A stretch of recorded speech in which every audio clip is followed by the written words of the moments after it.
नमस्कार, आप देख रहे हैं सिटी तहलका। और आपको बता दें कि जिला परिषद के जिस तरह से हमने पहले बताया था कि ड्रॉ होने हैं और वो संपन्न भी हो चुके हैं। किस वार्ड से कौन चुनाव लड़ने वाला है, कौन सी सीट कौन सा वार्ड की आरक्षित है, कौन सी रिजर्व की गई है, उन तमाम बातों पर हम चर्चा करेंगे। हमारे साथ हैं CEO chief executive officer HCS अधिकारी हैं विवेक चौधरी जी। उनसे जानेंगे कि आज का ड्रॉ जो कि पानीपत उपायुक्त की अध्यक्षता में संपन्न हुआ है वो किस तरह से बदलाव किए गए हैं और इसको कितना फाइनल मान ले, इन तमाम बातों पर चर्चा करेंगे। सर, आज 17 वार्ड का जो है ड्रॉ निकाला गया है, उसमें क्या चेंजेस किए गए हैं और किस आधार पर इस ड्रॉ को जो है किया गया है?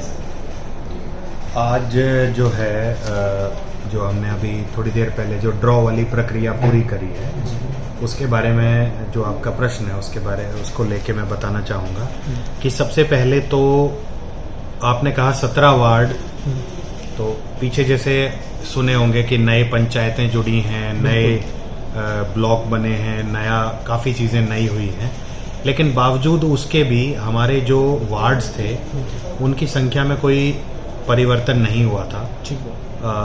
और क्योंकि 2011 की जनसंख्या के आंकड़े लिए गए थे, उसी के तो जनसंख्या में भी कोई जो है बदलाव नहीं था।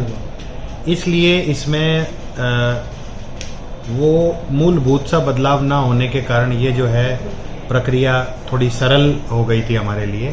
वही वार्डों की संख्या थी, वही आबादी थी, तो उससे जो है चीज़ जो है थोड़ा आसान हो गई।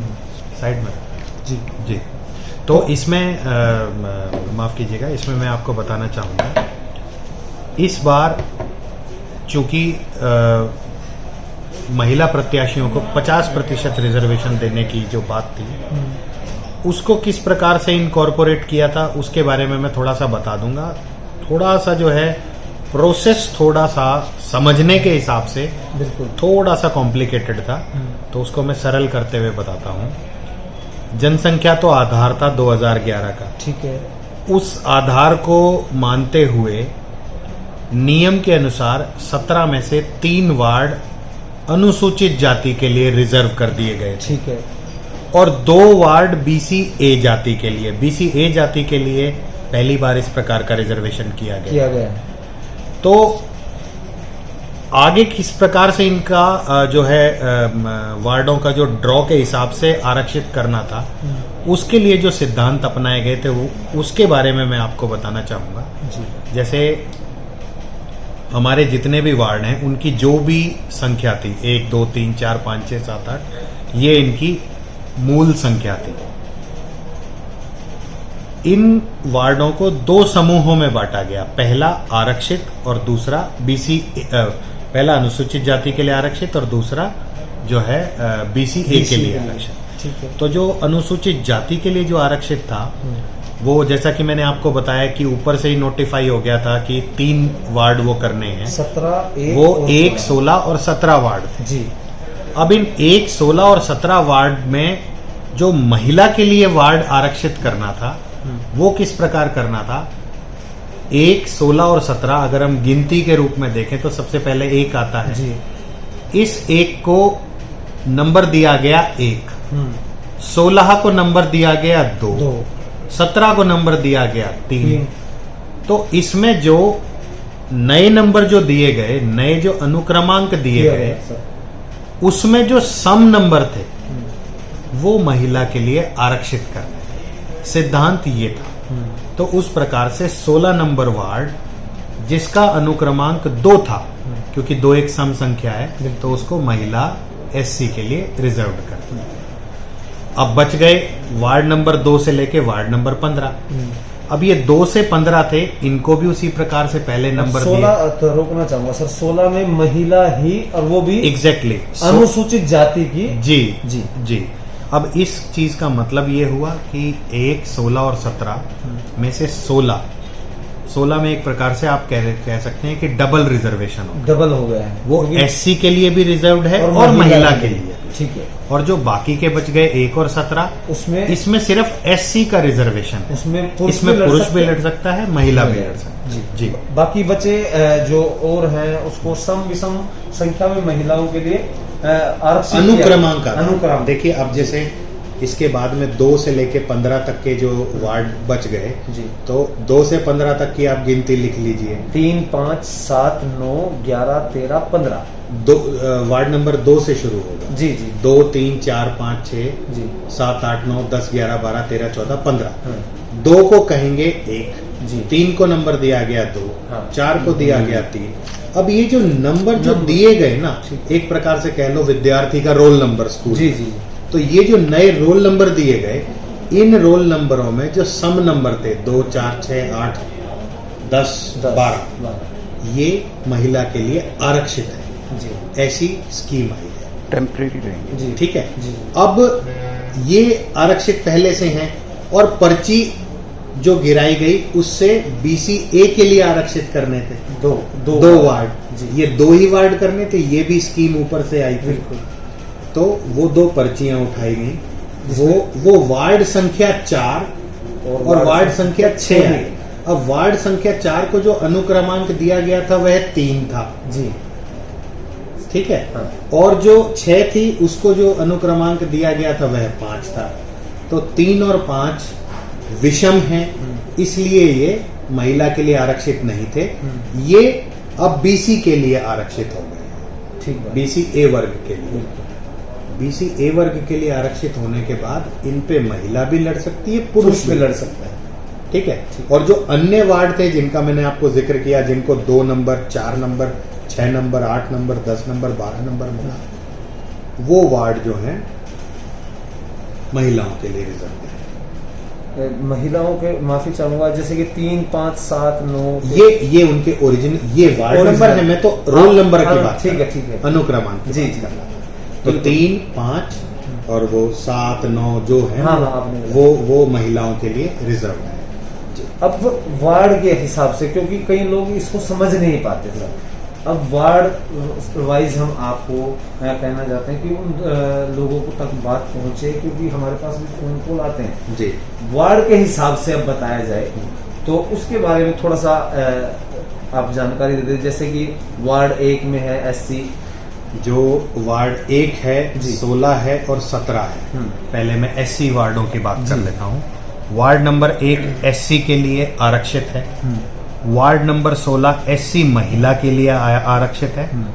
वार्ड नंबर 17 फिर SC के लिए आरक्षित है। ठीक है। इसका मतलब ये हुआ कि वार्ड नंबर 1 और वार्ड नंबर 17 पे महिला भी लड़ सकती है, पुरुष भी लड़ सकता है। 16 पे सिर्फ महिला लड़ेगी और SC जी। और जो बाकी के जो वार्ड आए हैं जी, उसमें वार्ड नंबर 4 और वार्ड नंबर 6 ये 2 वार्ड हैं BC के लिए रिजर्व, BCA के लिए वर्ग के लिए। महिला भी लड़ सकती है, इस पे भी महिला भी लड़ सकती है, पुरुष भी लड़ सकता है। अब इसके अलावा जो बाकी के आपके वार्ड बच गए 3, 2, 3, 5, 7, 8, 9, 10, 11, 12, 13, 14, 15, इसमें से केवल और केवल जो महिलाओं के लिए जो आरक्षित जो वार्ड हुए हैं वो वार्ड जो हैं, जैसे आपका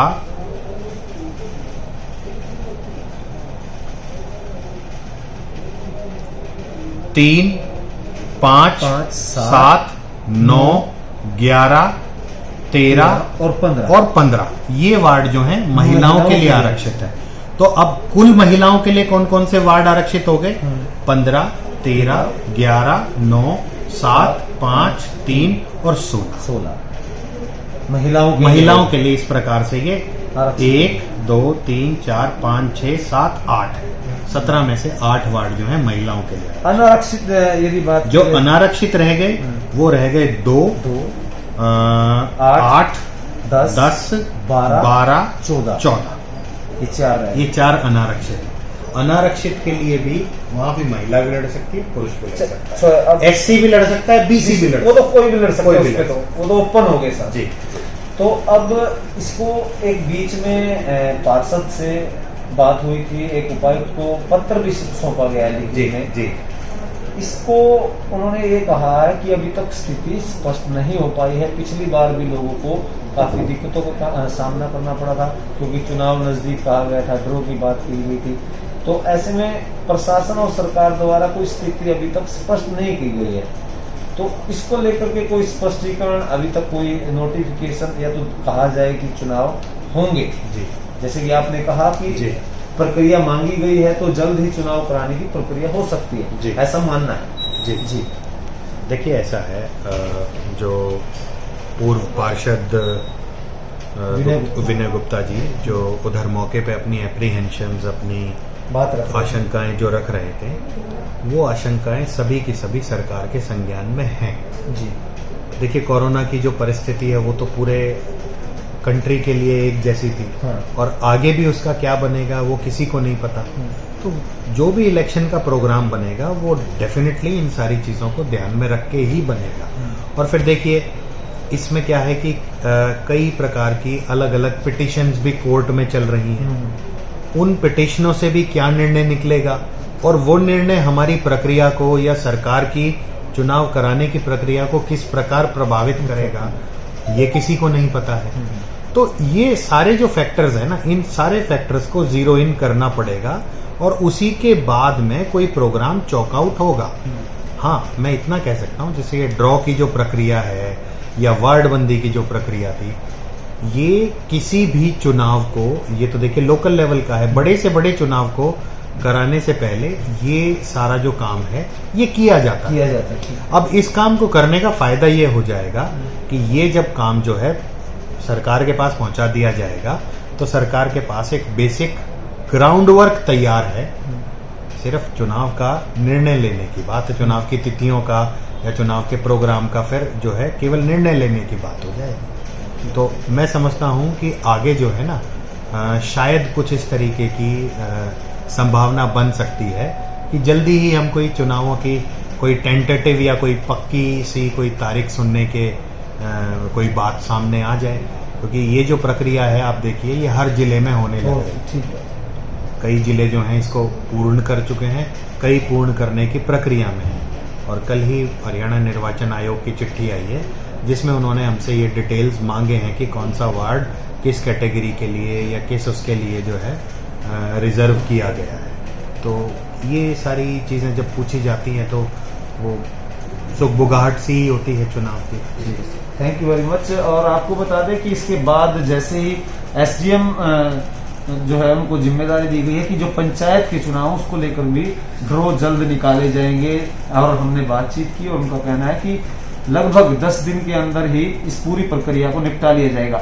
इससे साफ तौर पर यह तो जरूर लग रहा है कि अब सरकार और जिस तरह से प्रशासनिक अधिकारियों से पूरा डाटा लिया जा रहा है, वो ड्रा के पंचायत का हो, जिला परिषद का हो, जल्द चुनाव हो सकते हैं। और हमने आपको जानकारी दी कि किस वार्ड को आरक्षित रखा गया है, महिला के लिए या अनुसूचित जाति के लिए, या फिर अनारक्षित वार्ड कौन से हैं, और इन तमाम प्रक्रिया पर आपका क्या मानना है और इन बातों पर आप क्या समझते हैं, कमेंट बॉक्स में जरूर बताएं। इस खबर को आप ज्यादा से ज्यादा शेयर करें।